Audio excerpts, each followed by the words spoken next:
Assalamualaikum warahmatullahi wabarakatuh. Bertemu lagi dengan saya Sri Mulyati, CGP Angkatan 7 SDN 4 Mekarsari, Kecamatan Cibatu, Kabupaten Garut. Ini saya akan menyampaikan aksi nyata modul 1.4 mengenai budaya positif. Jangan tindakan untuk aksi nyata adalah sebagai berikut.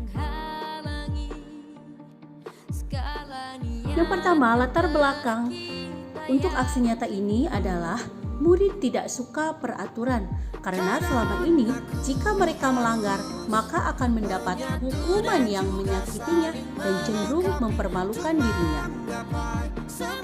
Tujuan aksi nyata yang pertama, menciptakan budaya positif di lingkungan sekolah dengan meyakini nilai-nilai universal. Yang kedua, menciptakan murid yang merdeka dan disiplin diri yang kuat. Tolak ukur ketercapaian yaitu 1. Terbentuknya keyakinan kelas melalui kegiatan kesepakatan kelas yang dilakukan wali kelas dengan siswanya. Yang kedua, siswa mampu menerapkan dan menjalankan keyakinan kelas yang telah dibuat. Ini masa tindakan yang akan dilakukan. Yang pertama, saya menghadap kepala sekolah untuk menjelaskan pentingnya penanaman budaya positif dan keyakinan kelas di sekolah, serta meminta izin beliau untuk mendiseminasikan bersama rekan guru. Yang kedua, mengumpulkan rekan guru untuk melakukan diseminasi pemahaman budaya positif. Yang ketiga, berkoordinasi dan berkolaborasi dengan wali kelas di kelas masing-masing. Yang keempat, memantau, merefleksi, dan mengevaluasi keyakinan kelas yang telah dibuat. Dukungan yang dibutuhkan, yang pertama dukungan dari kepala sekolah, rekan guru, serta siswa agar rencana tindakan yang telah disusun dapat dilakukan secara lancar dan sukses. Yang kedua, sarana dan prasarana untuk menumbuhkan budaya positif di sekolah. Yang ketiga, orang tua siswa dalam melaksanakan budaya positif di rumah. Saya akan mendapatkan itu dengan berkoordinasi dan berkolaborasi dengan semua warga sekolah dan orang tua siswa. Berikut foto-foto kegiatan membuat keyakinan kelas.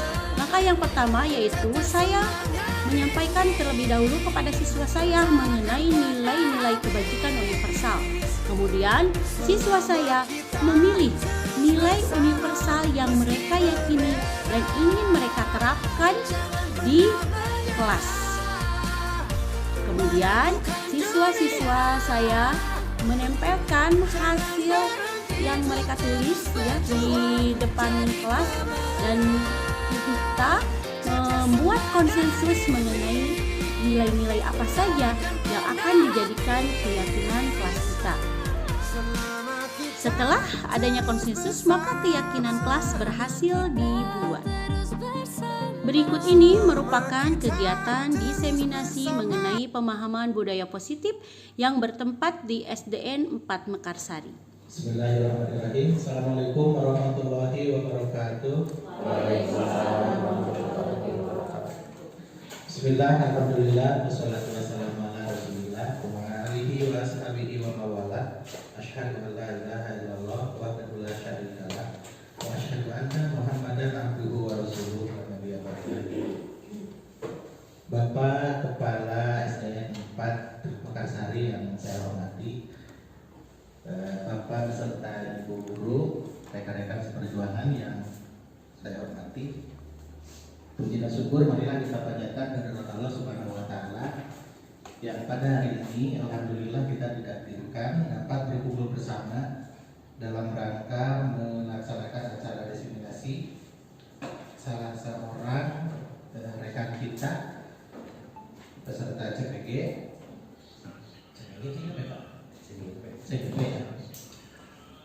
CGP. Mudah-mudahan apa yang akan kita rasakan hari ini ada dalam ridho Allah Subhanahu wa taala dapat berjalan dengan lancar. Amin ya rabbal alamin. Tidak lupa salawat dan salam semoga terlimpah kepada Nabi Muhammad sallallahu alaihi wasallam beserta keluarganya, para sahabatnya, para pengikutnya dari awal hingga akhir zaman termasuk kita sekalian. Bapak Ibu sekalian, acara yang akan berlangsung pada kali ini Pertama pembukaan, yang kedua sambutan dari Bapak Kepala Sekolah, yang ketiga pemaparan materi. Insya Allah nanti disampaikan oleh serta desiminasi, pelaksana desiminasi. Kemudian acara yang keempat tanya jawab, 5 refleksi, dan yang keenam doa tutup. Itulah acara yang akan berlangsung. Untuk menghemat waktu, marilah kita sama buka acara ini dengan mengucapkan basmalah bersama-sama. Bismillahirrahmanirrahim. Untuk acara selanjutnya berupa sambutan, insya Allah akan disampaikan oleh Bapak Kepala Sekolah kepada Bapak Kepala Sekolah. Waktu dan tempat dipersilakan. Bismillahirrahmanirrahim. Assalamualaikum warahmatullahi wabarakatuh. Alhamdulillahirabbil alamin wa bihi nasta'inu wa la dunya wa din. Asyhadu an la ilaha illallah wahdahu la syarikalah wa asyhadu anna Muhammadan abduhu wa rasuluh. Terlebih dahulu marilah kita panjatkan puji serta syukur kehadirat Allah Subhanahu wa taala yang mana pada hari ini kita semua dapat berkumpul dalam keadaan sehat untuk menghadiri salah satu acara rekan kita. Beliau sedang mengikuti pendidikan guru penggerak angkatan ke-7, yaitu kegiatan diseminasi untuk modul 1.4 tentang budaya positif. Tak lupa salawat serta salam semoga Allah berlimpah curahkan kepada junjungan kita Nabi besar Muhammad SAW, kepada keluarganya, tabi'in-tabi'innya, dan sampai kepada kita selaku umatnya. Bapak, Ibu, guru yang saya hormati, ini adalah peristiwa langka yang patut kita apresiasi. Dalam kegiatan ini merupakan kesempatan bagi kita semua untuk menggali, untuk mencari informasi yang sedalam-dalamnya, yang seluas-luasnya mengenai itu apa itu tentang guru penggerak. Pendidikan guru penggerak yang sekarang sedang berjalan yaitu angkatan ke-7, sementara angkatan yang ke-8 baru tahapan sampai dengan tahapan seleksi tahap kedua yaitu simulasi, mengajar, dan terakhir wawancara. Nah, rekan kita Bu Sri Mulyati, beliau telah lulus pada seleksi calon guru penggerak angkatan ke-7 dan telah melaksanakan pendidikan guru penggerak yang insya Allah nanti akan beres sekitar bulan Juli kalau tidak salah. Nah, sekarang ini adalah beliau telah menyelesaikan modul 1, di mana modul 1 itu ada 4 submodul, dan yang terakhir itu di modul 1 itu adalah modul 1.4 tentang budaya positif. Nah, beliau akan memaparkan apa itu budaya positif, kemudian bagaimana implementasinya di kelas, kemudian bagaimana aksi nyatanya. Nah, ini merupakan suatu kesempatan bagi kita semua untuk mencari informasi yang seluas-luasnya dari beliau. Kita ialah seolah-olah ini adalah desiminasi, berbagi ilmu kepada kita. Alhamdulillah yang hadir di sini dari 2 SD, terima kasih kepada Bapak Ibu guru dari SDN 2 Mekarsari yang telah memenuhi undangan dari kami untuk mengikuti kegiatan ini. Nah, pada kesempatan ini seyogianya Bapak Ibu perhatikan, kemudian kita gali informasi dari beliau tentang apa itu budaya positif. Tanyakan kepada beliau, kemudian mudah-mudahan ada hasilnya dari pertemuan ini, dari kegiatan ini, ada hasil yang dapat diterapkan. Minimal kita berubah itu di kelas sendiri, di kelas sendiri dulu berubah. Nanti kita akan belajar mungkin ya tentang kesepakatan kelas, keyakinan kelas. Jadi apa-apa yang telah sebelum kita memulai pembelajaran itu harus ada dulu kesepakatan kelas, atau sekarang disebutnya dengan keyakinan kelas. Dulu angkatan 1 itu kesepakatan kelas. Nah, sekarang kita perhatikan, kemudian kita gali ilmunya hari ini, kegiatan ini. Mudah-mudahan Bapak Ibu pulang dari kegiatan ini mempunyai ilmu, bertambahnya pengalaman, sehingga nanti setidaknya bisalah diterapkan minimal di kelas sendiri. Syukur-syukur malah bisa berbagi dengan rekan yang lainnya. Mengapa? Karena dengan modal guru penggerak itu adalah bergerak, menggerakkan, bergerak dan menggerakkan. Ya. Nanti kita bahas lebih dalam materi tentang budaya positif oleh beliau. Mungkin sambutan dari saya dicukupkan sekian. Sekali lagi saya ucapkan terima kasih kepada guru-guru yang telah meluangkan waktunya untuk menghadiri kegiatan kita hari ini. Akhirul kalam, wassalamualaikum warahmatullahi wabarakatuh. Waalaikumsalam warahmatullahi wabarakatuh.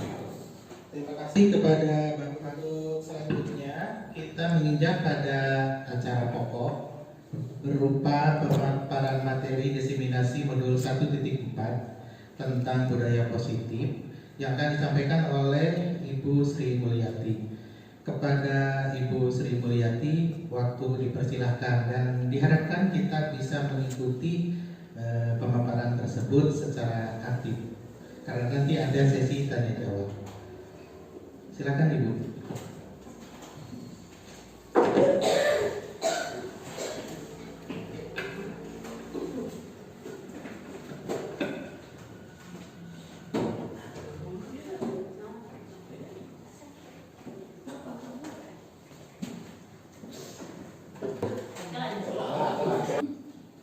Bismillahirrahmanirrahim. Assalamualaikum warahmatullahi wabarakatuh. Untuk mukadimah kemudian moderator ya, untuk mengefektifkan waktu, kita mulai saja mengenai diseminasi modul 1.4 mengenai budaya positif.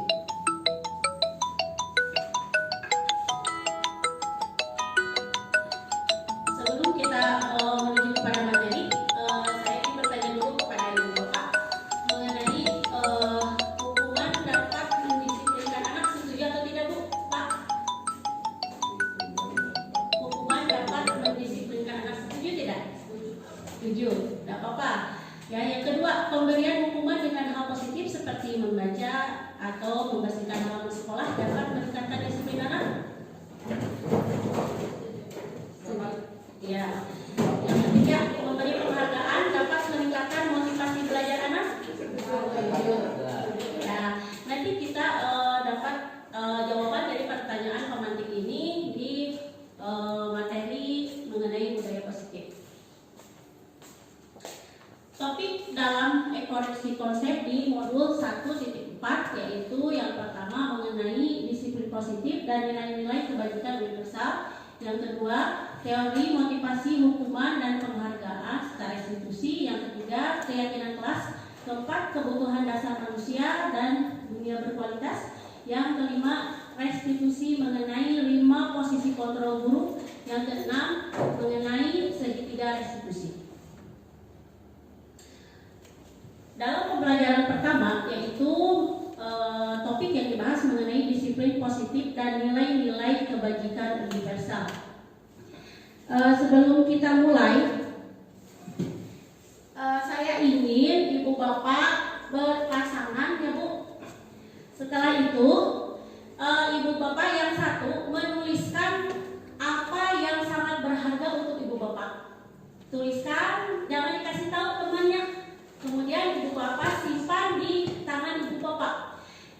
Terus rekan yang satunya lagi, coba Ibu Bapak nanti semua tenaga, boleh itu membujuk, boleh itu mengancam, boleh itu menghadap, semua tenaga pokoknya Ibu Bapak mau membujuk ataupun dengan ancaman, coba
Ada Piro. Kenapa kalau sama dihukum benar?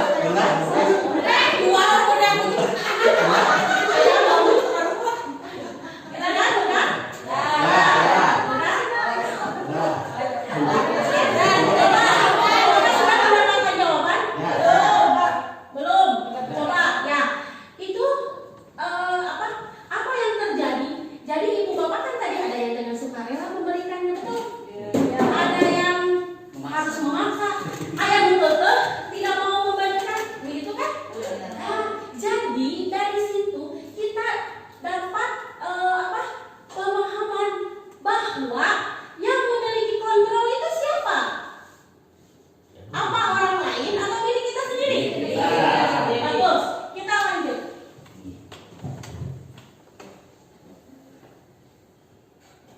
Nah, ini mengenai perubahan paradigma teori kontrol.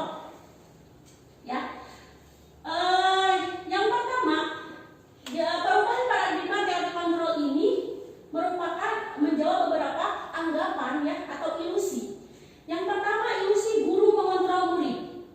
Selama ini kita berpandangan bahwa guru itu bisa mengontrol murid sepenuhnya. Padahal ya, kan kita juga pernah menemukan bahwa ada anak yang kalau orang Sunda mah bergonggong ya, tidak mau ya, tidak mau menurut ya, ada kan?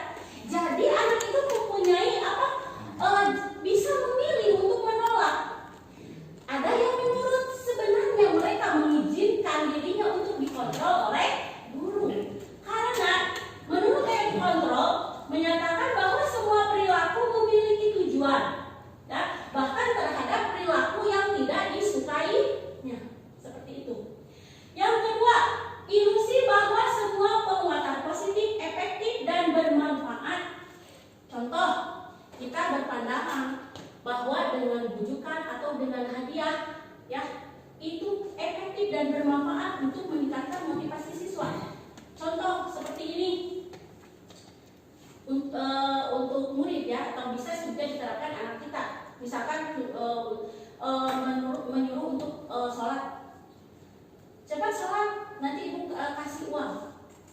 Mungkin dalam jangka waktu tertentu dia itu sholat, tapi sholatnya itu kalau dikasih uang. Dalam jangka waktu tertentu mungkin dia akan menyadarinya dan mencoba untuk menolak rujukan tersebut. Seperti itu Bu ya.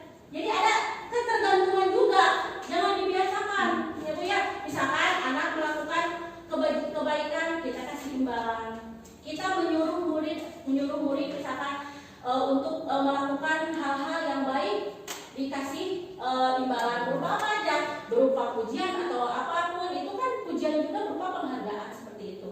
Kalau tidak dipuji, dia akan buat apa saya berbuat baik? Tadi juga ibu tidak memuji saya, itu berarti anak sudah ketergantungan dari penguatan positif kita. Yang ketiga, ilusi bahwa kritik dan membuat orang merasa bersalah dapat menguatkan karakter. Justru ya Bu ya, mengkritik bukan hanya anak-anak, orang dewasa saja senang tidak dikritik. Tidak. Ya, berarti tidak ya? Ya, apalagi anak-anak ya, anak-anak itu jika dikritik kan ada kritik yang membangun, tapi tetap saja kritik itu dan merasa bersalah itu dapat mendorong kepada identitas anak yang gagal, akan membuat merasa penilaian dirinya itu buruk. Ya, kalau merasa bersalah seperti itu ya Bu ya. Jadi yang lebih berbahaya lagi, identifikasinya itu guru sulit. Kalau anak dibuat merasa bersalah seperti itu, bisa tadinya menciptakan anak-anak yang depresi, yang tidak menghargai dirinya sendiri seperti itu. Yang keempat, ilusi bahwa orang dewasa memiliki hak untuk memaksa. Jadi hukuman, contohnya hukuman, memaksa anak harus misalkan murid untuk berbuat hal-hal tertentu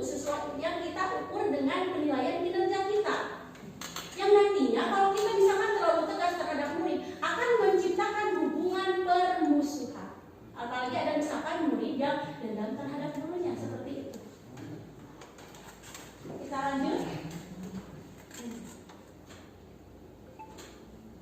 Nah ini perubahan paradigma yang dulunya itu stimulus respon, ya menurut Pavlov, sekarang ke teori kontrol. Ya di sini dari stimulus respon kita mencoba mengubah agar berpandangan sama dengan kita. Jadi ingin seragam kalau menurut stimulus respon. Sedangkan dalam teori kontrol kita berusaha memahami pandangan orang lain itu tentang dunia itu pasti berbeda-beda. Ya, perilaku buruk dilihat dari suatu kesalahan. Sedangkan pada teori kontrol semua perilaku memiliki tujuan. Ya, contohnya saja penjahat mencuri kan ada tujuannya. Seperti itu ya. Orang lain bisa mengontrol saya kalau stimulus respon, seperti ada hukum fisika, ada aksi ada reaksi, seperti itu ya. Orang lain bisa mengontrol saya. Kalau menurut teori kontrol hanya Anda yang bisa mengontrol diri Anda. Seperti tadi yang kita laksanakan teori kapalan tangan tadi ya. Kalau tidak ada kesadaran dari untuk memberi kepada yang tadi memaksa atau membujuk, ya tidak akan diberi. Jadi siapa yang mengontrol diri kita? Ya diri kita sendiri. Yang keempat, pemaksaan pada saat bujukan gagal. Terjadi pemaksaan pada saat bujukan gagal. Kalau di teori kontrol itu ada kolaborasi dan konsensus atau kesepakatan yang menciptakan pilihan-pilihan baru. Yang keenam, model berpikir menang kalah. Yang teori kontrol, model berpikirnya menang-menang.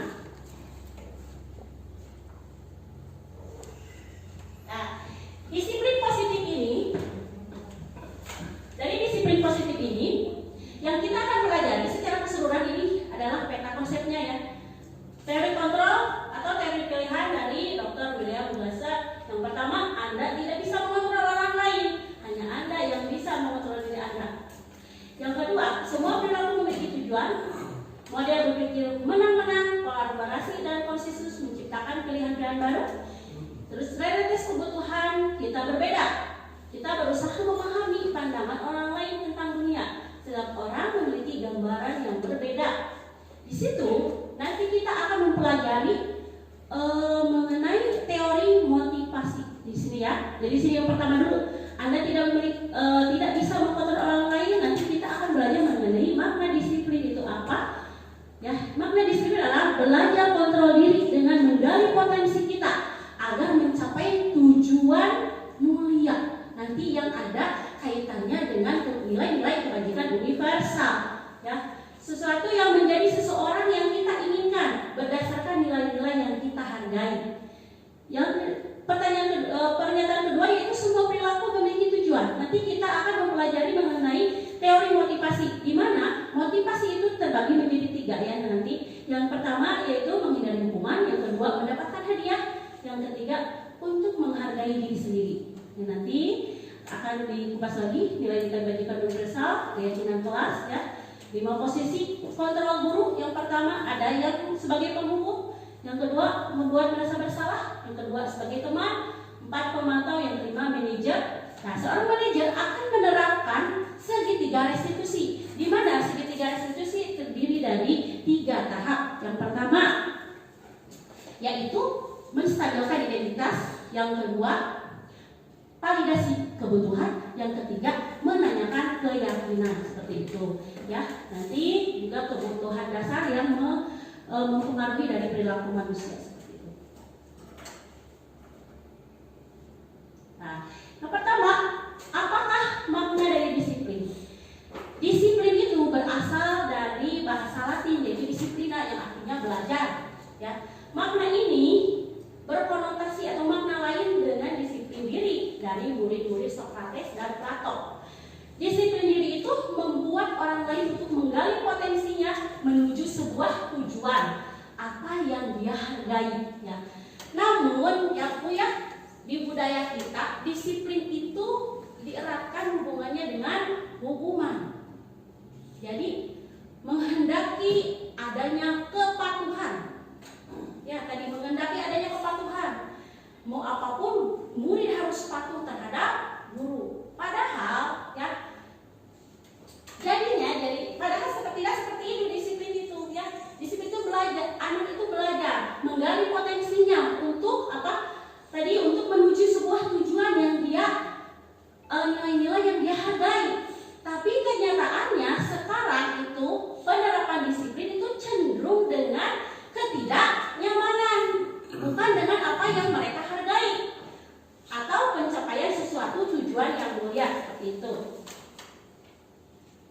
Nah, nilai-nilai kebajikan universal. Apa itu nilai-nilai kebajikan universal? Di sini nilai-nilai kebajikan universal adalah nilai-nilai positif yang diakui oleh semua agama, lintas etnis dan lintas suku bangsa. Agama apapun, suku bangsa apapun meyakini bahwa nilai-nilai itu baik. Ya. Jadi bukan hanya agama Islam saja atau misalkan agama tertentu saja atau suku bangsa tertentu saja, tapi semua lintas agama, lintas bangsa meyakini bahwa nilai itu adalah nilai yang sama baik atau nilai mulia. Ya. Setiap perilaku atau perbuatan memiliki tujuan. Nadia yang dikemukakan oleh Dr. William Blaser mengenai teori kontrol. Nah, dengan mengaitkan nilai-nilai kebajikan yang diyakini seseorang, ya, maka motivasi intrinsiknya terbangun sehingga menggerakkan motivasi dari dalam diri. Jadi motivasi itu jangan eksternal, tapi harus internal. Kita melakukan perbuatan yang baik itu harus motivasi dari dalam diri sendiri. Apalagi kalau kita beragama Islam, ya, jangan misalkan ingin dilihat orang lain, ingin mendapat pujian dari orang lain atau malu karena orang lain, tapi harus intrinsik dari dalam diri kita sendiri. Karena kita meyakini hal itu adalah hal yang positif atau hal yang baik. Ya. Tadi dari nilai-nilai kebajikan ini banyak Bu, ya. Ada menurut menurut 9 karakter pendidikan. Tapi yang sekarang tidak digaungkan oleh pemerintah yaitu mengenai profil pelajar Pancasila, ya. Dimana yang pertama beriman dan bertakwa pada Tuhan Yang Maha Esa dan berakhlak mulia. Yang kedua melindungi diri. Yang ketiga bernalar kritis. Yang keempat berkebinekaan global. Yang kelima bergotong royong. Dan yang keenam kreatif. Seperti itu ya Bu.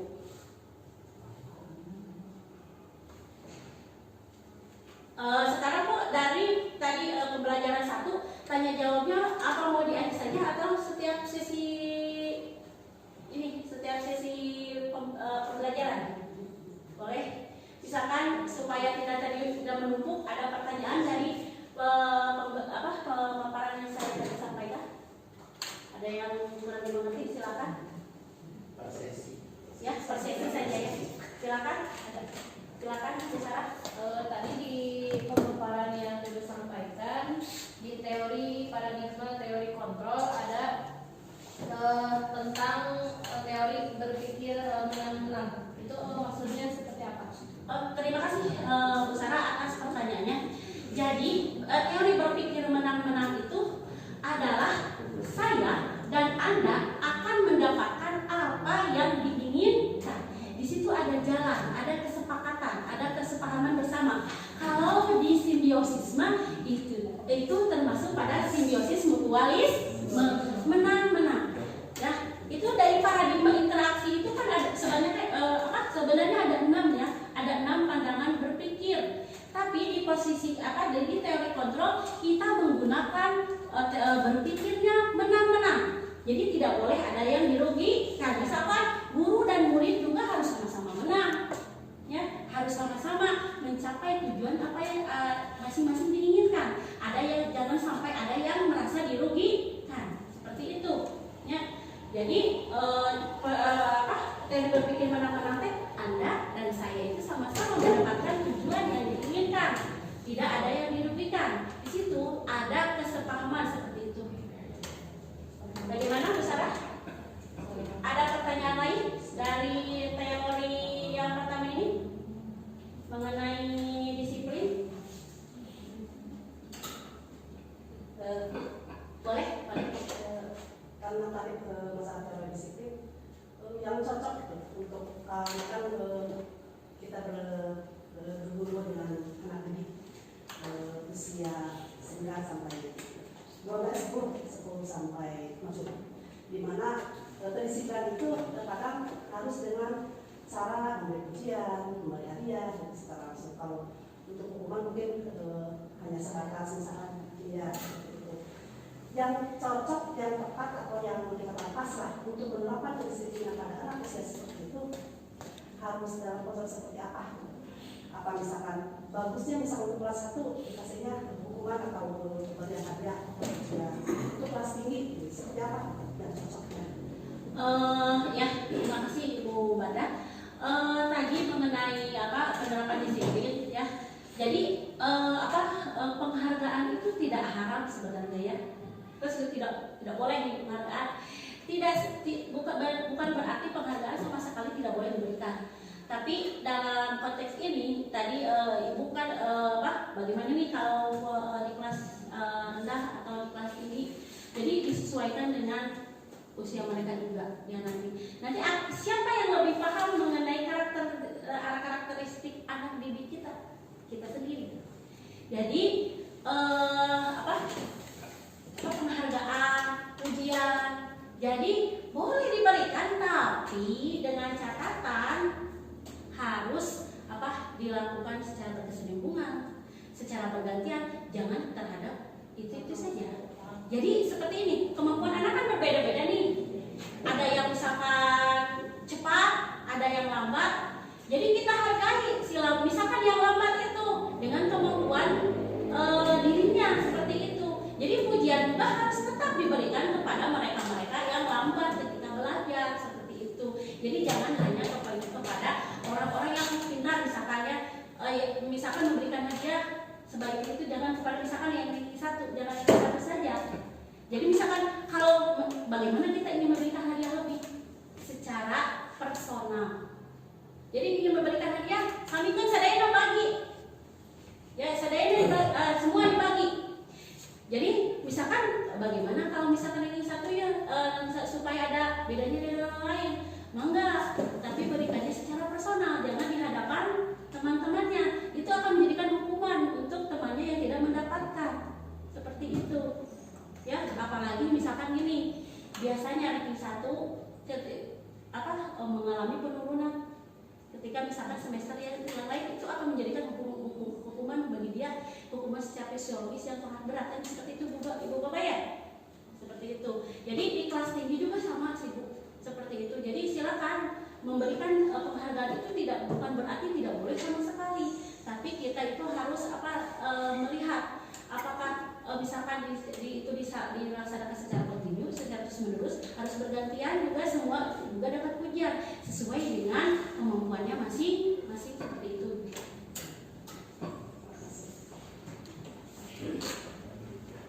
Kita lanjut mengenai teori motivasi perilaku manusia. Yang pertama yaitu untuk menghindari ketidaknyamanan atau hukuman. Apa yang akan terjadi apabila saya melakukan itu, berpikirnya itu orang yang takut akan hukuman itu berpikirnya apa yang akan terjadi pada saya jika saya tidak melakukannya, ya. Yang kedua, untuk mendapatkan imbalan atau penghargaan atau pujian.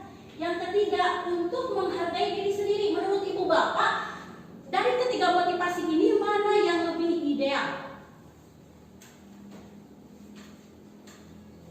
Karena Bu, soalnya gini, contohnya seperti ini. Ibu Bapak datang ke sekolah tepat waktu. Apakah Ibu Bapak datang ke sekolah tepat waktu takut dihukum kepala sekolah? Apakah ingin mendapat penghargaan atau pujian dari kepala sekolah? Atau menghargai diri kita sendiri? Menghargai diri sendiri itu adalah motivasi intrinsik yang hadir atau yang ada pada diri kita. Kalau motivasinya eksternal, nantinya seperti ini. Bentar tapi aja. Bapak kepala sekolah tidak hadir, udah tahu besok bapak sekolah mau rapat. Kita datanya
memerdekakan manusia, ya. Jadi mereka manusia yang merdeka adalah seperti apa? Manusia yang berdiri pada kemampuan diri sendiri, baik itu secara secara rohani dan secara jasmani, ya. Seperti itu. Jadi bukan hanya terlepas dari perintah, tapi dapat membuat keputusan atau memerintah dirinya sendiri. Seperti itu. Nah, ini dihukum oleh penghargaan. Seperti apa yang dihukum oleh penghargaan? Yang pertama, ya, jadi menurut teori kontrol bahwa penghargaan berlaku sama hanya dengan hukuman, ya. Dalam arti meminta atau membujuk seseorang akan melakukan sesuatu itu, suatu tujuan tertentu dari orang yang meminta atau membujuk itu sama dorongan eksternal, ya, yang nantinya akan menyebabkan ketergantungan.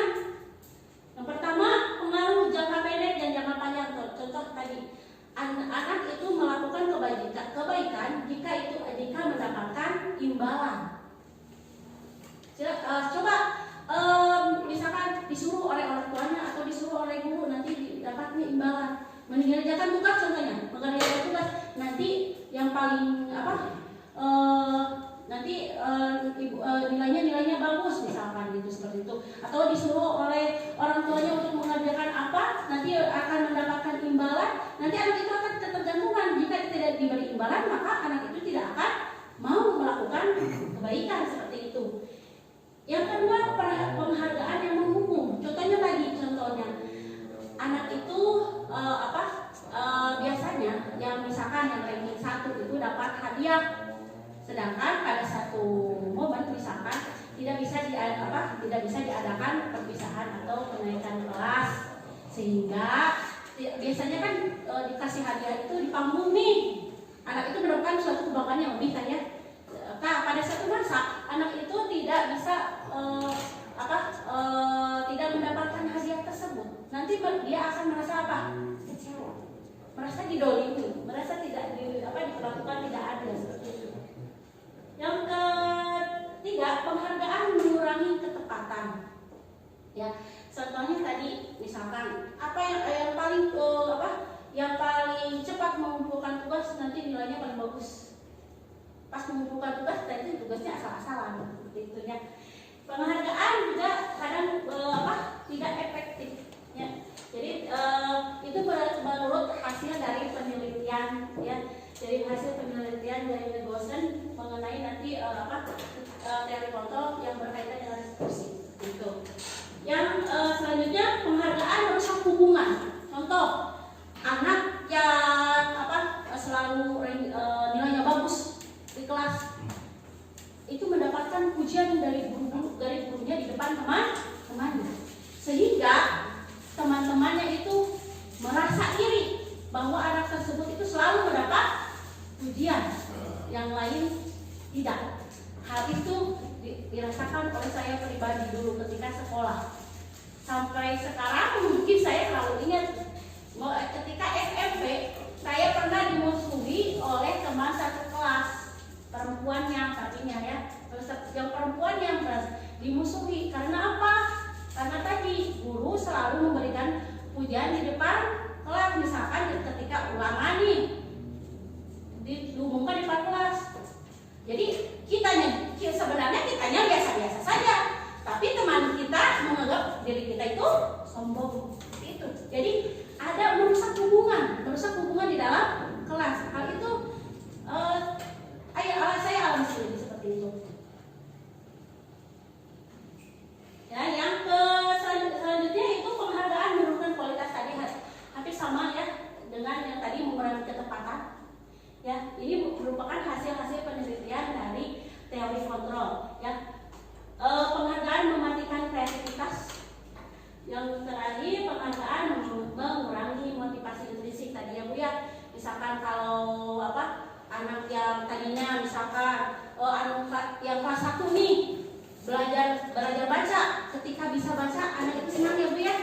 Senang, matanya berbinar-binar, yang tadinya tidak bisa baca sekarang bisa baca. Tapi ketika kita kasih hadiah, kesenangan itu sebenarnya motivasinya nanti akan berkurang dari motivasi intrinsik. Nanti kalau kalau saya kemampuan saya baca meningkat lagi, nanti ibu guru akan kasih saya permen lagi, contohnya seperti itu. Ya. Nah ini Bu, tadi yang ditanyakan oleh yang ibadah ya, bentuk-bentuk atau program kebajikan apresiasi harus mangga, tapi perlu diingat, yaitu beri pengakuan secara khusus tadi saya Bu ya. Kalau ini yang kedua, beri pengakuan secara pribadi. Yang ketiga, beri pengakuan ke semua murid bergantian. Lalu harus konsisten dan fokus pada proses bukan hasil. Ya contohnya anak yang tadi yang lambat belajar, mau bagaimanapun itu hasilnya tidak akan sama dengan anak-anak yang belajarnya itu yang pintar gitu ya. Jadi harus kita hargai, yang penting prosesnya, dia mengikuti, hargai. Jadi harus lebih berfokus pada proses gitu. Ini contoh penerapan dalam sehari-hari ya. Misalkan situasinya pada saat menolong murid baru di kelas kita ya. Jadi guru memperhatikan anak itu, rasa empatinya besar sekali. Jadi langsung ketika peristiwa itu terjadi, jadi tentang kepedulian juga, tentang kebajikan tanggung jawab. Jadi langsung ketika peristiwa itu terjadi ya seperti itu. Jadi ada nilai kebajikannya, situasinya seperti apa, pembukanya juga, pembuka maksudnya kita berucapnya seperti apa seperti itu. Nah Bu, di sini ada beberapa mengenai hukuman atau konsekuensi. Yang pertama, pernyataan pertama Bu, itu hukuman atau konsekuensi Bu? Mencatat 100 kali di dalam buku, kalimat saya tidak hukuman, betul ya Bu ya? Yang kedua, lari mengelilingi lapangan basket, hukuman, betul. Yang ketiga Bu, hukuman, ya. Terus Bu, yang keempat, hukuman atau konsekuensi? Konsekuensi. Yang kelima, konsekuensi. Yang keenam,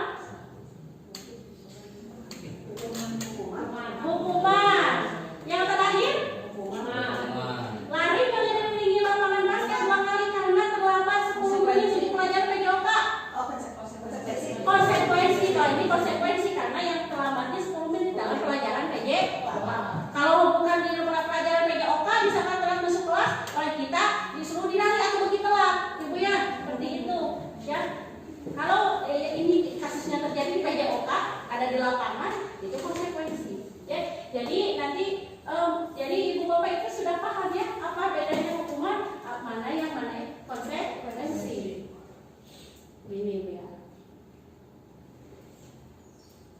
Nah ini bedanya hukuman dan konsekuensi seperti tadi ya. Ibu Bapak tadi sudah bisa menjawab tepat semuanya, berarti Ibu Bapak sudah memahami bahwa di hukuman itu harus terjadi menyakitkan.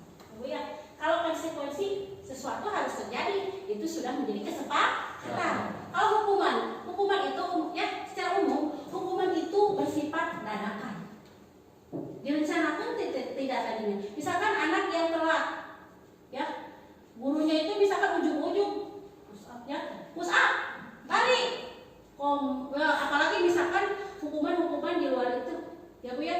Kalau konsekuensi itu tadinya sudah ada kesepakatan terlebih dahulu. Misalkan tadi udah ada keyakinan kelasnya, kesepakatan kelas. Bila misalkan telat 10 menit, hukumannya apa? Misalkan ya berbicara kasar, apa konsekuensinya seperti apa, bukan hukumannya. Itu ada sudah terencana. Kalau konsekuensi seperti itu. Kalau hukuman itu bersifat dadakan dan menyakiti. Ya, jadi anak itu nantinya akan marah, ada rasa bersalah, akan merasa dipermalukan. Apalagi anak misalkan tidak mengerjakan PR, anak jengke di depan kelas, malu ya, dipermalukan, ada rasa malu ya. Kalau konsekuensi itu ada kehilangan hak, dibuat tidak nyaman, diasingkan untuk sementara katanya. Ya contohnya misalkan anak itu belum selesai mengerjakan tugas yang diberikan guru, sehingga misalkan konsekuensinya itu anak harus kehilangan haknya untuk istirahat. Itu sudah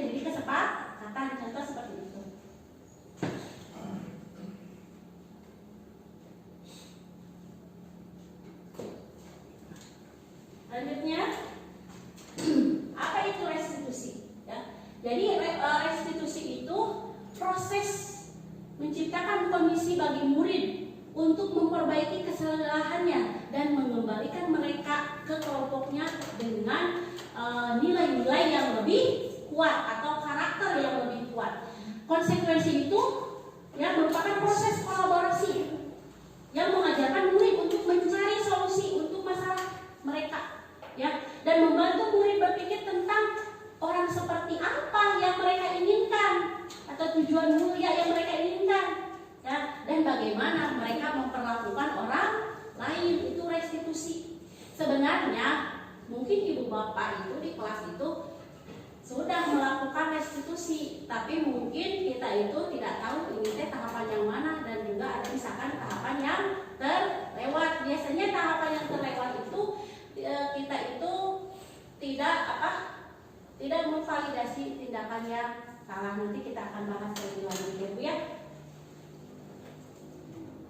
Nah ini Bu, identitas gagal. Apa identitas gagal? Contohnya kita menerapkan hukuman, ya, tadi sesuatu harus yang menyakitkan harus terjadi, tidak nyaman, murid tersakiti, ya. Nanti ada perilaku pasif agresif meningkat, juga murid akan membenci peraturan yang telah dibuat kalau dengan hukuman, ya. Kalau identitas sukses di sini yaitu disiplin, bisa diterapkan dengan konsekuensi dan restitusi. Di mana konsekuensi itu bersifat netral, ya, netral. Nah, jadi netral itu maksudnya tadi hasil kesepakatan itu biasanya jadi tidak ada yang dirugikan, tapi tidak ada pula yang menang, seperti itu, ya Bu ya. Kalau restitusi itu adalah pilihan yang murid pilih sendiri. Nanti kita akan lihat cuplikan bagaimana penerapan restitusi di kelas seperti itu ya Bu ya. Jadi yang mencari solusi itu bukan guru tapi murid. Guru hanya membimbing, mengarahkan supaya mereka menemukan potensi-potensi atau nantinya murid itu akan menemukan atau nilai yang dia inginkan, seperti itu. Pemecahannya itu juga dari murid sendiri, bukan kita. Kamu misalkan harus mengganti, enggak, tapi dari kesadaran murid tersebut. Tapi bagaimana kita memfasilitasi atau mengarahkan potensi murid tersebut, seperti itu. Ini ciri-ciri restitusi. Jadi restitusi itu bukan mencari yang salah. Siapa yang salah tidak penting dalam proses restitusi, ya. Jadi restitusi itu belajar dari kesalahan, memperbaiki hubungan, tawaran, bukan paksaan. Ya, restitusi menuntut untuk melihat ke dalam diri, mencari juga kebutuhan dasar dari yang mendasari tindakan yang murid kita lakukan. Restitusi diri juga adalah cara yang paling baik, fokus pada karakter bukan tindakan, juga fokus pada solusi, ya. Jadi restitusi memberikan murid yang berbuat salah pada kelompoknya tadi, ya. Kalau kita memberikan hukuman kan beda lagi. Kita mempermalukan murid akan malu kembali kepada kelompoknya. Kalau restitusi tidak. Jadi kita itu gali potensinya supaya mereka menemukan potensi nilai-nilainya, sehingga dia bisa kembali kepada kelompoknya dengan karakter yang lebih kuat, tentunya karakter yang baik, seperti itu Bu. Bagaimana Bu? Dari pembelajaran kedua mengenai motivasi hukuman dan konsekuensi, ada pertanyaan Bu dari sesi yang kedua? Ini Bu, Silakan. tadi kan dijelaskan ada yang secara teori itu tentang hukuman dan motivasi, hukuman dan konsekuensi.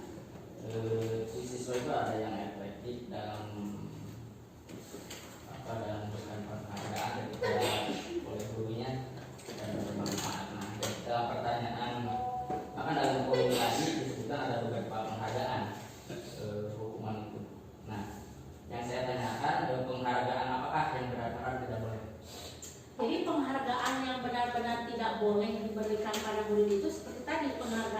dapat membuat orang lain atau temannya itu iri, sehingga tadi nanti akan memunculkan permusuhan, merusak hubungan seperti itu. Ya, nanti anak itu akan dijauhi oleh teman-temannya seperti itu Bu ya. Apa yang paling berbahaya yang saya rasakan dulu ya Pak ya, tapi alhamdulillah saya mah orangnya cuek. Tapi anaknya yang misalkan mudah di underestimate orang itu akan berbahaya, dia akan merasa dibully oleh teman-temannya seperti itu. Bagaimana Pak? Terima kasih. Ada pertanyaan dari Ibu Bapak yang lain? Cukup? Kita lanjut ya ke pembelajaran ketiga mengenai keyakinan kelas. Nah ini Pak, mengapa tidak peraturan saja? Mengapa harus keyakinan kelas? Coba Ibu Bapak, ya, yang ini nih. Mengapa kita memiliki peraturan harus menggunakan helm bila mengendarai kendaraan roda 2? Sebenarnya banyak Ibu Bapak yang berkendaraan menggunakan kendaraan bermotor tapi menggunakan helm, padahal kita punya peraturan bahwa orang yang menggunakan roda 2 itu harus menggunakan helm. Coba ya, seperti itu. Ada peraturan dan tetap saja dilanggar. Berarti itu ada motivasi ya, motivasi eksternal. Siapa aku polisi? Tidak ada polisi aja. Ya, ajaran polisinya kan jangan ada polisi, gak usah pakai helm. Padahal helm itu adalah kebutuhan kita sebenarnya untuk keselamatan. Ada nilai, bukan kebutuhan, nilai di situ, nilai kebaikan yaitu nilai keselamatan. Ya Bu ya. Yang kedua, mengapa kita memiliki peraturan 3M, menggunakan masker, mencuci tangan, menjaga jarak. Tapi tentu saja kemarin ketika social distancing masih saja ada yang melanggar. Itu kan sudah peraturan tapi tetap dilanggar. Jadi keyakinan kelas yang penting kita miliki seperti itu. Mengapa kita memiliki peraturan harus datang tepat waktu pada saat mengikuti pelatihan? Ya, itu Bu ya. Jadi adanya peraturan saja ada ungkapan peraturan dibuat untuk dilanggar, padahal tidak ya. Ya, jadi keyakinan kelas yang penting, jadi motivasi intrinsik dalam diri kita. Gitu Ibu ya. Nah, jadi untuk mendukung motivasi intrinsik ini harus kembali lagi kita sadar akan nilai-nilai keyakinan ya yang lebih menggerakkan seseorang dibandingkan dengan mengikuti serangkaian peraturan. Buat apa peraturan banyak dibuat oleh pemerintah tapi tidak dijalankan? Jadi yang terpenting bagaimana membangun kesadaran. Ya, kesadaran dari diri kita masing-masing seperti itu. Nah ini Bu, budaya positif. Jadi untuk budaya positif yang pertama misalkan ada peraturan kelas, keyakinan kelas, nanti sudah ada keyakinan kelas akan menciptakan lingkungan yang positif. Jadi jika itu sudah dilakukan maka akan terbentuk budaya positif. Ya, akan membentuk budaya positif di sekolah kita. Nah ini Bu, dari dua ini menurut Ibu Bapak yang mana yang keyakinan kelas? Mana yang keyakinan kelas, mana yang peraturan? Coba. Meskipun dua-duanya itu bacaannya kesepakatan kelas, tapi menurut Ibu Bapak yang mana nih yang keyakinan kelas Bu?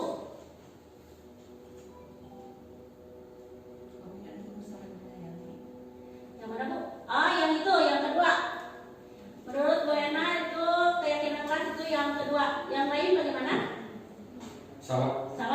Ya bagus, berarti Ibu Bapak itu sudah memahami yang mana keyakinan kelas. Itu keyakinan kelas itu bukan merupakan kalimat-kalimat yang terperinci, tapi itu merupakan di dalamnya itu nilai yang umum. Ya, di situ kami guru dan murid saling menyayangi. Ada saling menyayangi itu ada kebajikan universal. Yang kedua, kami murid yang semangat juga sama, itu keyakinan. Ya, yang ketiga, kami murid yang peduli dengan teman-teman, ada peduli, secara peduli dan nilainya. Ya, kalau yang pernyataan yang pertama itu adalah peraturan dan tata tertib di kelas. Ya Bu, seperti itu. Nah ini Bu, kegiatan pendalaman mengenai keyakinan kelas. Jadi sebelum kita membuat sampaikan dulu pada murid-murid kita tentang nilai-nilai kebajikan universal. Apa saja kebajikan universal?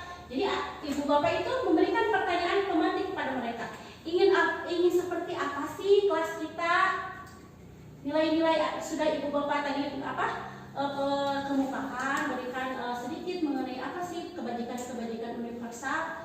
Ya, contohnya nanti ibu bapak memberikan pertanyaan pemantik kepada murid-murid ibu bapak. Apa sih? Coba kelas kita itu ingin seperti apa? Nilai-nilai kebajikan kita yang akan terapkan di kelas kita itu seperti apa? Ya, contohnya ini anak-anak kelas 6. Jadi saya membuat kesepakatan kelas dengan keyakinan kelas dengan anak-anak. Yang pertama itu anak-anak itu memilih keyakinan apa yang mereka inginkan. Mereka tulis di kertasnya di note-stick. Lalu dicari kesepakatan mana ini yang paling banyak. Jadi kesepakatan. Sudah sepakat misalkan nilai ini mau diambil, ya. Jadi konsensus kan, jadi kesepakatan, barulah ditulis menjadi keyakinan kelas. Siapa yang menulis? Murid sendiri. Jadi dari mereka sendiri nilai-nilai keyakinan yang mereka ingin terapkan di kelas kita gitu, ya kebajikan yang mereka inginkan yang diterapkan di kelas kita itu mereka yang putuskan sendiri. Jadi kita hanya memfasilitasi, ya, jadi hanya mengarahkan kepada mereka, jadi seperti itu. Jadi dirangkai setelah terjadi menjadi kesepakatan kelas seperti ini. Contoh, hormat. Kami meyakini bahwa sangat penting untuk menghormati semua orang dan barang milik orang lain. Hormat, terdengar seperti apa? Sesuai contoh terdengar. Ya, berbicara misalkan sopan. Terlihat anak misalkan memberi salam pada guru, contoh seperti itu. Ya, berperilaku juga sama, ya misalkan. Nah, terus tabel T-nya tampak seperti, tidak tampak seperti. Jadi tampak seperti itu yang idealis, tidak tampak seperti itu yang buruknya seperti itu ya. Ini contohnya. Nah ini. Terdengar Pak Hormat, misalnya santun bicara pada orang, yuk saya bantu, misalkan ada anak-anak misalkan mengucapkan seperti itu. Kita bisa selesaikan ini bersama, terlihatnya berempati misalkan. Atau tadi misalkan anak itu selalu misalkan salam pada guru, misalkan ketika bertemu di mana saja atau bertemu di lingkungan sekolah. Jadi yang disalamkan bukan guru kelasnya saja, tapi semua seperti itu ya. Berperilaku, tersenyum, ramah ya. Terus memberikan salam dan hormat tadi, memberikan ruang kerja, postur tubuh yang tenang, seperti itu ya. Tak tampak seperti, tidak tampak seperti. Contoh, hormat, datang tepat waktu, tidak hormat. Sering hadir terlambat itu tidak menghormati, seperti itu ya. Bekerja ya tadi, dari keyakinan yang kedua seperti itu.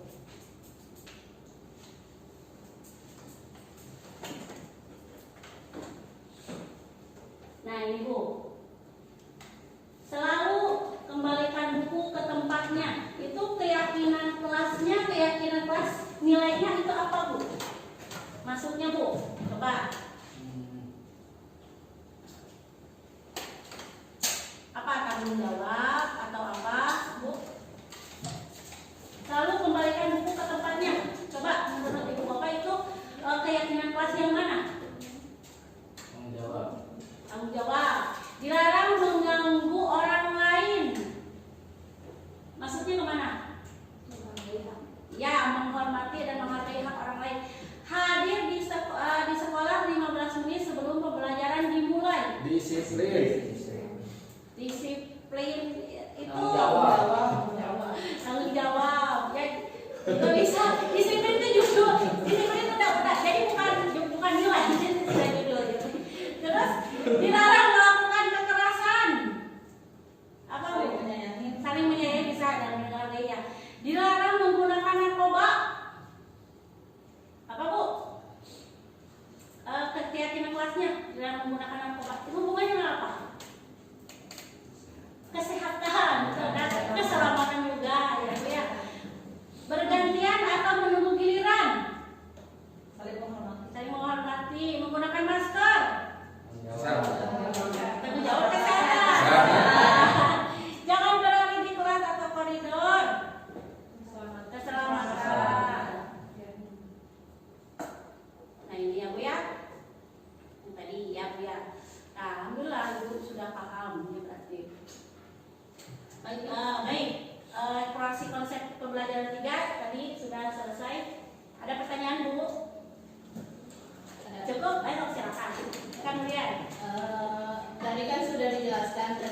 keyakinan. Sebelum itu saya mau tanya, apa pengertian dari budaya positif itu?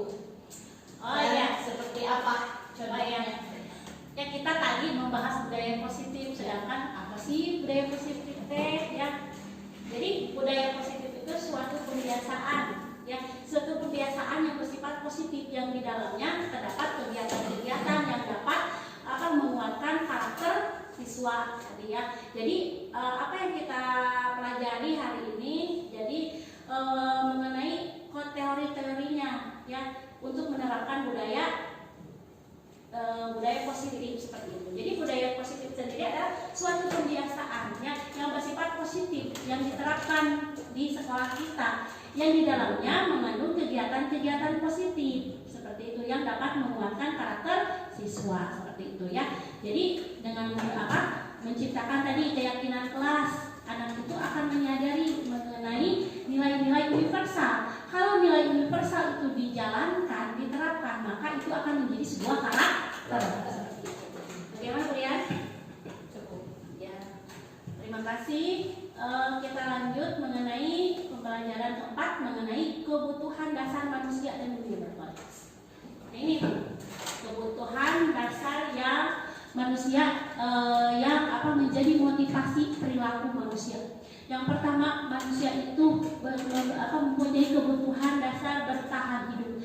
Kebutuhan bertahan hidup itu bersifat fisiologis.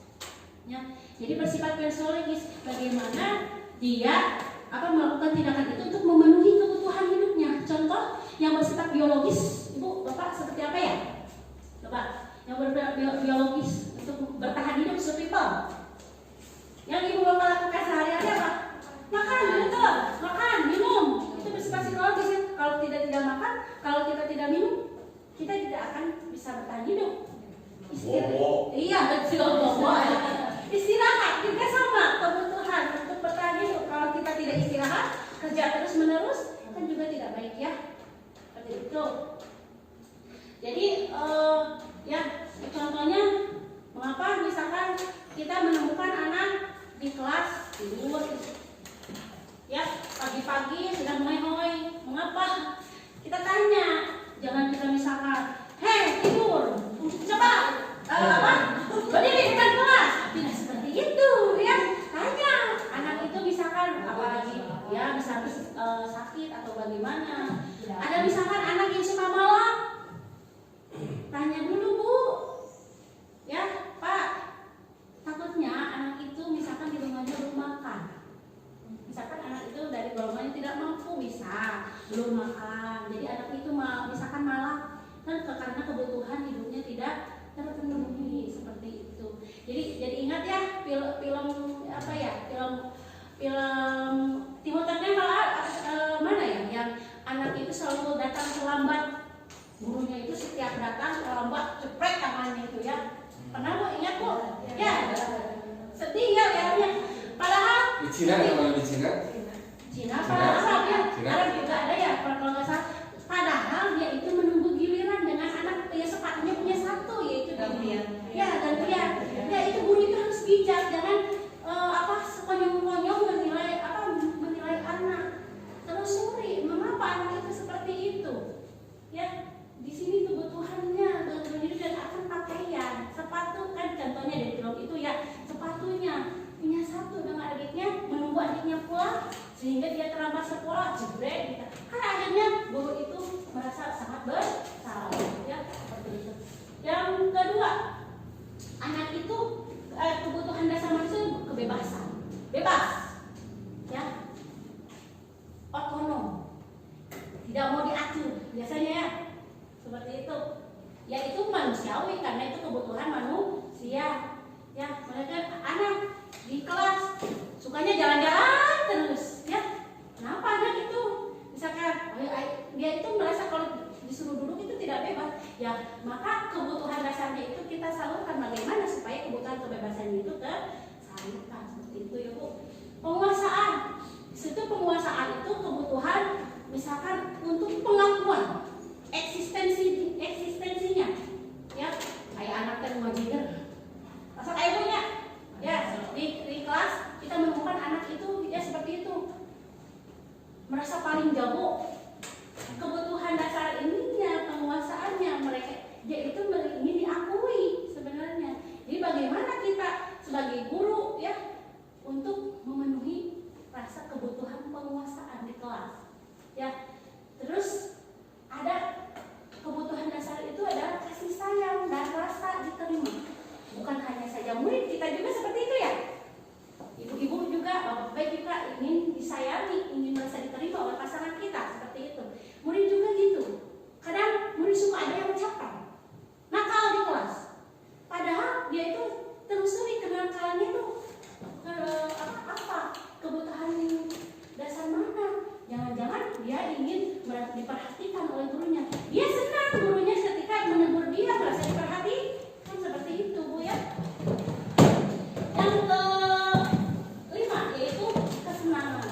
5 posisi kontrol guru. Yang pertama yaitu sebagai penghukum.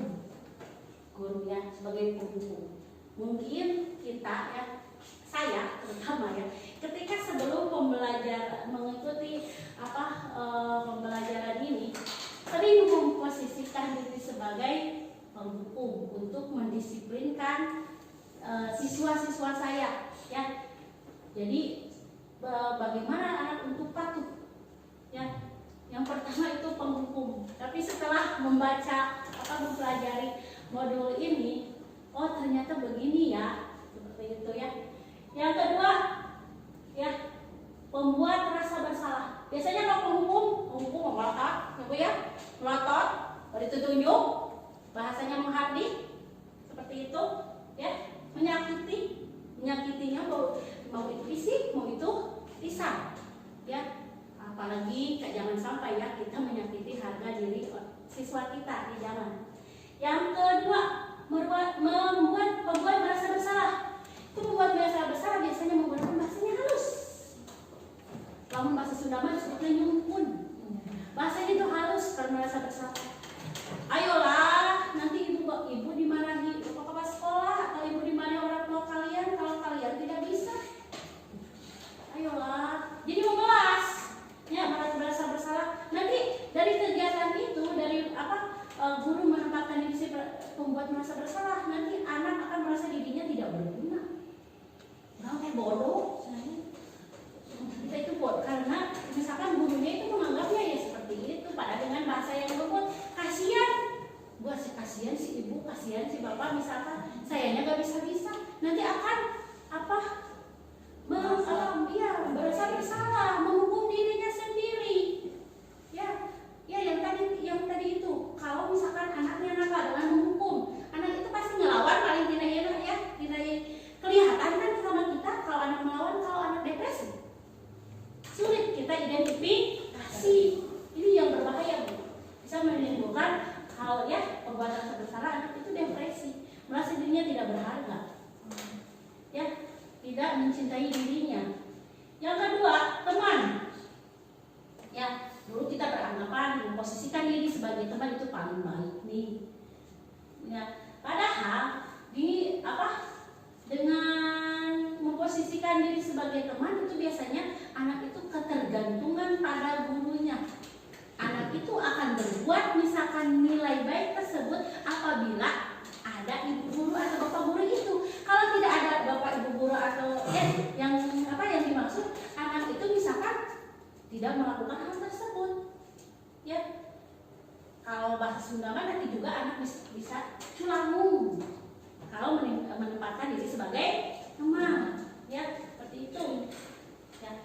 Kalau pemantau minimal, idealnya minimal ibu guru, bapak guru menempatkan sebagai pemantau, fasilitator ya. Minimal kita menempatkan guru itu sebagai pemantau, yang minimal, ya. Pemantau itu apa?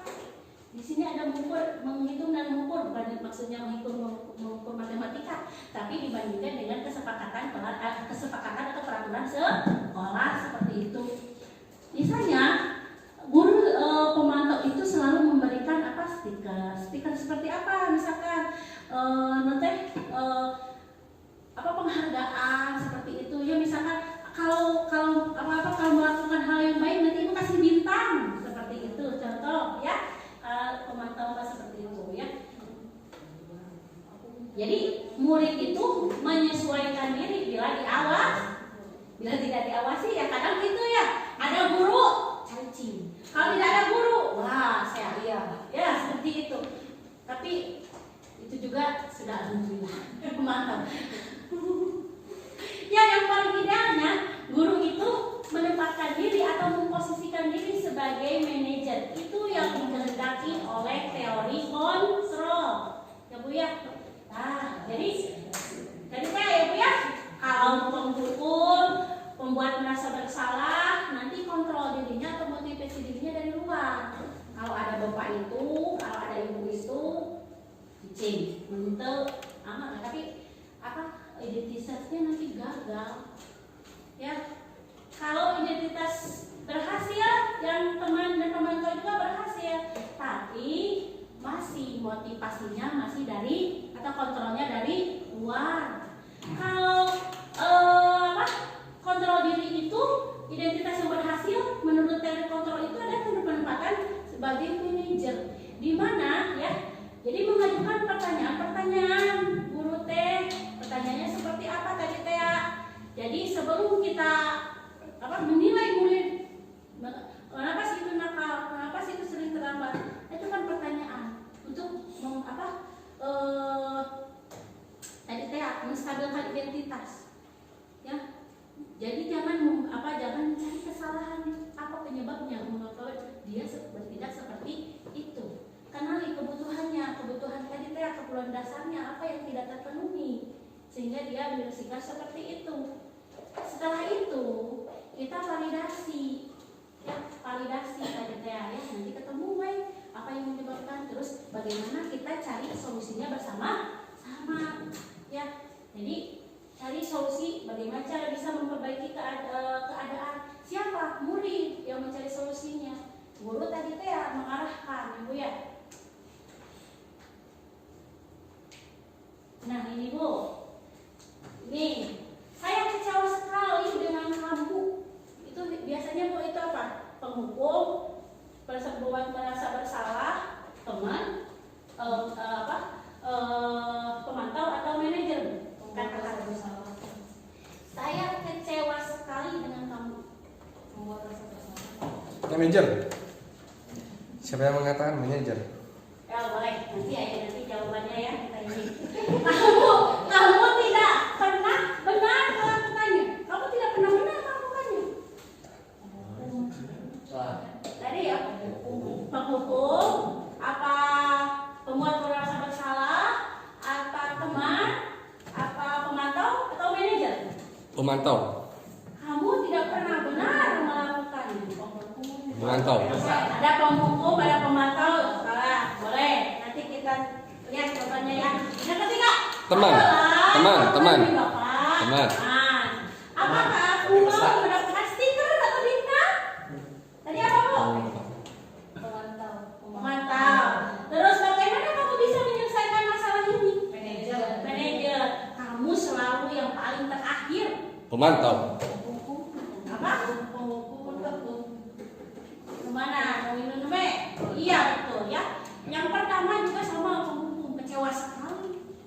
Ya, kamu tidak pernah benar. Kecewa sekali bisa masuk ya karena merasa bersalah ya, karena kecewa, gurunya kecewa. Jadi nantinya murid itu akan merasa dirinya tidak berharga karena sudah mengecewakan gurunya ya. Kamu tidak pernah benar melakukannya. Hukum itu mah langsung ya. Ayolah, lakukan demi Bapak itu teman ya. Ini teman itu. Ayolah. Jadi santai bahasanya gitu ya Bu ya. Apa kamu mau mendapat stiker bintang hari ini? Coba mantau jelas ya. Bagaimana kamu bisa menyelesaikan masalah ini? Itu manajer. Yang terakhir itu penghukum. Ini ya, bergerak antara ya dari ini peraturan ke nilai-nilai, dari pemantau ke manajer, dari konsekuensi ke memperbaiki ya di situ Bu. Kalimatnya seperti ini. Kalau kamu tidak, biasanya ini yang penghukum dari peraturan. Kalau kamu tidak, misalkan tidak mengerjakan PR, saya akan. Bisa hukumannya kalau ada. Apa yang kamu yakini? Bagaimana masalah ini? Itu bisa dikeluarkan oleh posisi guru yang berperan sebagai manajer. Ada pertanyaan Bu dari tadi mengenai 5 posisi kontrol guru? Kita sudah cukup? Cukup. Kita ke eksplorasi konsep ke-6 atau materi yang terakhir mengenai segitiga restitusi. Ini ya, segitiga restitusi. Jadi segitiga restitusi ini ada 3 rangkaian kegiatan mengenai ya. Yang pertama itu menstabilkan identitas. Yang kedua validasi kebutuhan. Yang ketiga itu menyatakan keyakinan. Contoh menstabilkan identitas. Ya. Jadi kamu bukan satu-satunya orang yang melakukan ini. Jadi menganggap hal itu, misalkan perbuatan yang dilakukan oleh siswa itu adalah yang manusiawi. Semua orang pernah melakukannya seperti itu ya Bu ya, menstabilkan identitas. Jadi tidak menjudge anak itu bersalah, anak itu misalkan kita langsung mencap anak itu tidak baik seperti itu. Jadi menganggap apa yang dilakukannya itu adalah hal yang manusiawi, yang semua orang pasti pernah melakukan kesalahan tersebut. Jadi validasi kebutuhan di sini validasi kebutuhan ya. Jadi bagaimana apa saja yang biasanya dilakukan seperti ini di sini ya tadi. Di sini validasi kebutuhan membantu murid mengenai basic atau kebutuhan dasar yang ingin dipenuhinya. Ya, pada dasarnya setiap tindakan manusia mempunyai tujuan tadi ya, memenuhi kebutuhan dasar ya. Gurunya berkata seperti apa? Kamu bisa saja kan melakukan hal yang lebih buruk, tapi kamu tidak melakukannya kan? Kamu pasti punya alasan kan melakukannya, misalnya ya. Apa yang penting bagi kamu? Kamu boleh tetap berusaha menjaga sikap itu, tapi tambahkan sikap yang lain yang baru.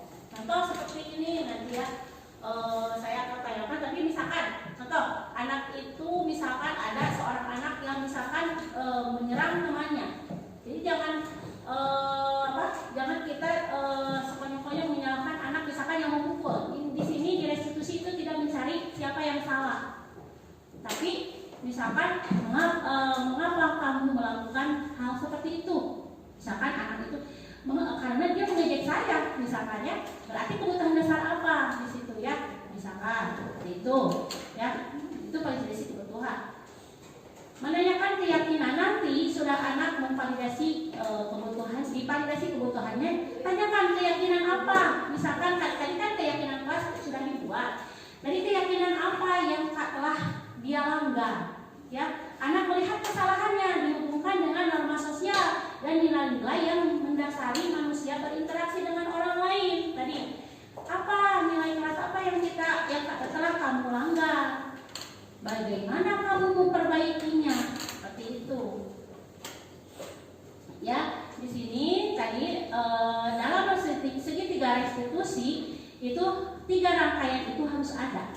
Ya Bu ya, Ibu Bapak mungkin di kelas itu pernah menerapkan dari ketiga rangkaian ini. Mungkin ada yang terlewat. Pernah ya Bu? Misalkan Ibu Bapak menemukan anak yang berantem di kelas atau menemukan tidak ada kelas yang tidak pernah ada masalah. Ya Bu ya, pernah kan? Ya. Nah, Ibu Bapak kan pasti menyelesaikan masalah tersebut, tapi biasanya kita itu menyelesaikan dengan cara kita. Ya Bu ya. Jadi tidak menanyakan pada anak tersebut. Jadi solusinya biasanya guru yang buat. Kalau di segitiga restitusi, kalau restitusi itu solusinya bukan dari kita, tapi harus dari siswa. Seperti itu Bu ya.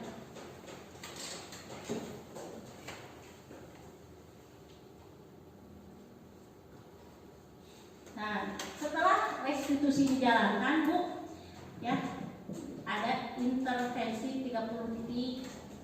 Nah, intervensi ini bisa membantu murid kembali ke tujuan semula. Jadi waktu berpikir dengan cukup singkat, dengan cara non-konfrontatif, pertanyaan-pertanyaan yang biasa dikemukakan oleh seorang pemantau atau manajer ini seperti ini. Apakah kamu ingin berbuat lebih baik? Nanti anak, jadi restitusi. Jadi segitiga restitusi jangan dilakukan ketika anak sedang emosi.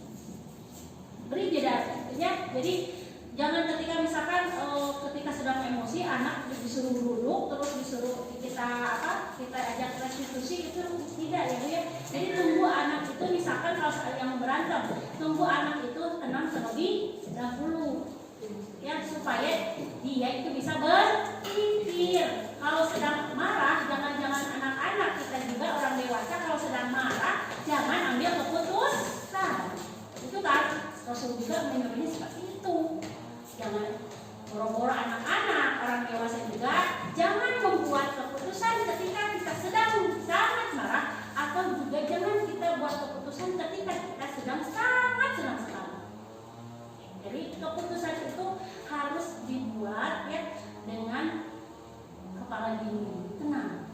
Lagi marah, jangan. Lagi senang, jangan. Kita harus juga pikirkan. Ya Bu ya, seperti itu. Ya, ya. Ya.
Assalamualaikum Bu. Waalaikumsalam Jidan. Pagi Jidan. Pagi Bu. Mengapa Jidan baru datang? Saya kesiangan Bu. Oh, tidak apa-apa. Semua orang pasti pernah melakukan kesalahan. Saya takut dihukum Bu. Oh, tentu tidak Jidan. Ibu tidak akan menghukum Jidan. Tapi Jidan melakukan kesalahan itu pasti punya alasannya kan? Iya Bu, malam saya nonton Piala Dunia, jadi saya kesiangan. Nah, Jidan, kira-kira keyakinan kelas apa yang telah kamu langgar? Tidak disiplin waktu Bu. Disiplin waktu penting tidak buat kamu Jidan? Penting Bu. Kira-kira kedepannya supaya tidak kesiangan, Jidan akan melakukan apa? Saya akan memasang alarm supaya saya tidak kesiangan lagi Bu. Bagus. Jidan, di rumah kamu selain kamu ada orang lain tidak? Ada Bu, Siapa saja? saya, ibu dan kakak Bu. Nah, Jidan, selain kamu memasang alarm, kamu juga bisa meminta tolong sama ibu, ayah, dan kakak untuk membangunkan kamu supaya tidak kesiangan ya. Iya, Nah, Jidan, jika kamu sudah memperbaikinya, nanti kedepannya kamu akan menjadi orang seperti apa? saya akan menjadi orang yang disiplin, mandiri dan tidak lupa sholat. Bagus. Sekarang kamu silakan masuk ke kelas.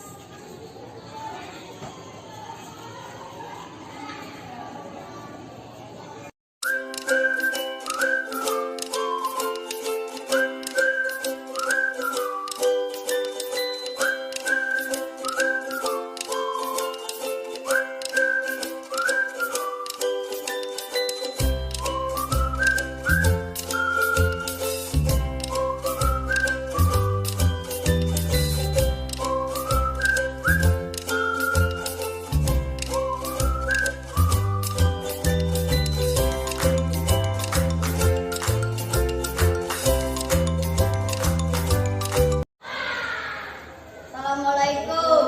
Waalaikumsalam.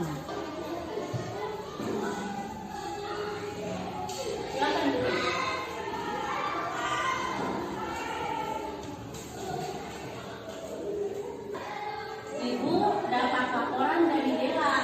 Kemarin ketika ibu ikut rapat di Komil Kecamatan Cibatu, katanya kalian main bola di kelas sehingga tidak sengaja merusak pajangan kelas.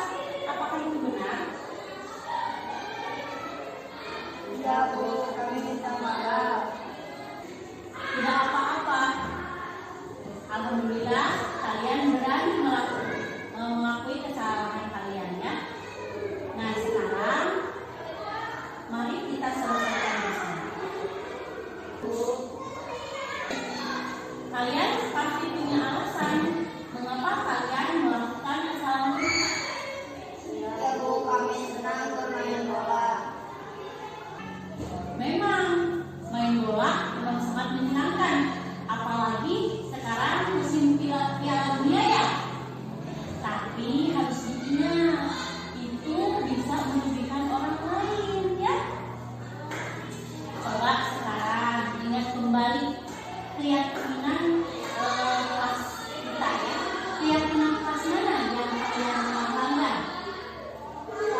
Perkenalkan, nama saya Muhammad Jian Riyasa. Saya merasa senang saya tidak dihukum ketika saya kesiangan. Saya dibimbing Bu Sri untuk mencari solusi dan memperbaiki kesalahan saya. Terima kasih Ibu. Wassalamualaikum warahmatullahi wabarakatuh. Assalamualaikum warahmatullahi wabarakatuh. Perkenalkan, nama saya Dadia Ditya Ramadan. Nama saya Refandi Taufik Hermansyah. Kami siswa dari kelas 6 SDN 4 Makassari. Saya senang Ibu Guru tidak menghukum saya ketika saya main bola di kelas sampai tidak sengaja merusak pajangan kelas. Kami dibimbing Ibu Sri untuk mencari penyelesaian kesalahan kami. Terima kasih Bu. Assalamualaikum warahmatullahi wabarakatuh.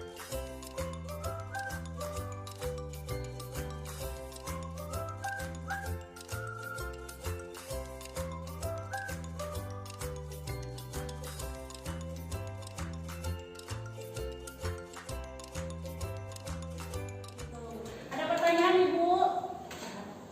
Pak, dari restitusi ini ada? Cukup? Nah ini ya, sebelum kita tutup ya, coba Ibu Bapak refleksi ya hasil pertemuan kita kali ini ya. Tadi tanya jawab sudah ya. Jadi refleksi ya, hal baru apa yang mengubah paradigma saya ya, yang saya dapatkan setelah Ibu Bapak tadi mendapatkan diseminasi dari saya seperti itu ya. Perasaan apa yang muncul selama mengikuti sesi ini, khususnya mengenai makna disiplin dan motivasi intrinsik. Yang ketiga, peran Amung seperti apa yang saya telah lakukan sebelum menerima diseminasi mengenai budaya positif. Yang keempat, saya akan menjadi Amung seperti apa setelah mengikuti diseminasi ini. Ya, nanti saya akan bagikan stok segmen ini. Cukup tidak ya? Kalau tidak, di kertas lembar aja Bu, ini kecil ya. Ya, Ibu Bapak mohon ditulis hasil refleksi pertemuan kita kali ini dengan menjawab ini ya Bu ya.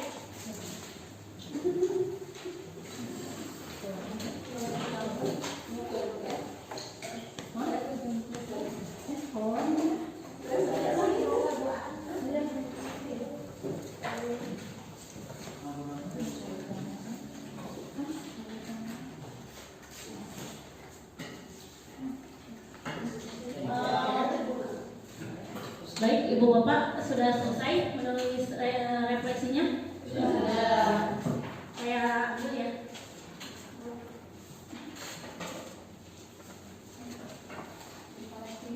Siap.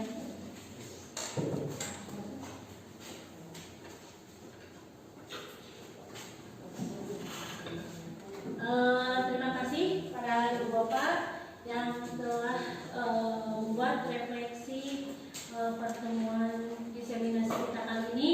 Saya ucapkan terima kasih banyak pada Ibu Bapak sekalian yang telah menyempatkan waktu untuk mengikuti diseminasi ini. Semoga kebaikan Ibu Bapak berkat berasal dari Allah Subhanahu wa taala. Semoga dikatakan kepada Allah.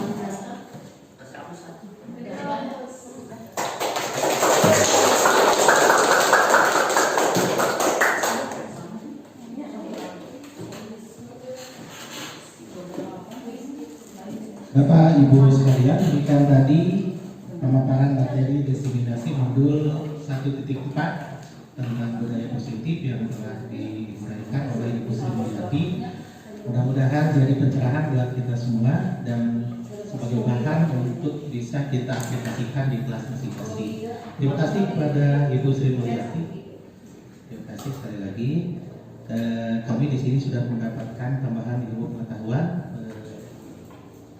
bagaimana kita bisa merefleksikan di kelas masing-masing dalam menyelesaikan suatu permasalahan. Bapak Ibu sekalian, acara pokok sudah selesai, tinggal kita akhiri acara ini. Sama-sama ucapkan hamdalah, alhamdulillah. Kita akhiri dengan doa. subhanakallahumma wa bihamdika asyhadu an la ilaha illa anta astaghfiruka wa atubu ilaik. Rabbana atina fid dunya hasanah wa fil akhirati hasanah wa qina adzabannar. Billahi bismillahil haq. Assalamualaikum warahmatullahi wabarakatuh. Waalaikumsalam warahmatullahi wabarakatuh. Bismillahirrahmanirrahim. Assalamualaikum warahmatullahi wabarakatuh. Saya Eli Nugraha, Kepala SD 4 Mekarsari, tempat di mana Ibu Sri Mulyati mengajar. Saya bangga terhadap guru-guru SD 4 Mekarsari yang mempunyai etos kerja yang tinggi. Wabil khusus kepada Ibu Sri yang sedang mengikuti pendidikan guru penggerak. Tergerak, bergerak, dan menggerakkan, itulah moto dari guru penggerak. Diseminasi yang dilaksanakan Ibu Sri Mulyati merupakan aksi nyata dari modul 1.4 mengenai budaya positif dalam program pendidikan guru penggerak. Mudah-mudahan pengimbasan ini dapat dijalankan secara berkesinambungan sehingga dapat menciptakan budaya positif di SDN 4 Mekarsari ini dan menjadi motivasi untuk guru-guru lain untuk menerapkan di kelas masing-masing sehingga dapat meningkatkan kedisiplinan siswa, karena dengan kedisiplinan yang baik insya Allah prestasi pun akan meningkat. Sekali lagi, selamat kepada Ibu Sri Mulyati yang telah melaksanakan diseminasi yang dengan runtut, jelas, dan inspirasi. Demikian, wassalamualaikum warahmatullahi wabarakatuh. Assalamualaikum warahmatullahi wabarakatuh. Saya Fani Aisyayani, saya adalah rekan dari Ibu Sri Mulyati. Setelah saya mengikuti diseminasi budaya positif yang telah disampaikan oleh Ibu Sri dengan begitu jelas, runtut, dan konkret, membuat saya lebih memahami bagaimana seharusnya untuk mendisiplinkan siswa. Dan saya pun terinspirasi untuk menerapkan budaya positif di kelas dengan membuat keyakinan kelas untuk mendisiplinkan siswa. Saya ucapkan selamat kepada Ibu Sri karena sudah melaksanakan diseminasinya. Semoga terus semangat dan makin sukses. Terima kasih. Wassalamualaikum warahmatullahi wabarakatuh. Assalamualaikum warahmatullahi wabarakatuh. Nama saya Dede Aditya Ramadan. Saya ketua kelas 6 SDN 4 Mekarsari. Saya senang sekali ketika kemarin saya dan teman-teman semua membuat keyakinan kelas dengan dibimbing Ibu Sri. Kelas kami menjadi lebih disiplin, belajar pun lebih menyenangkan.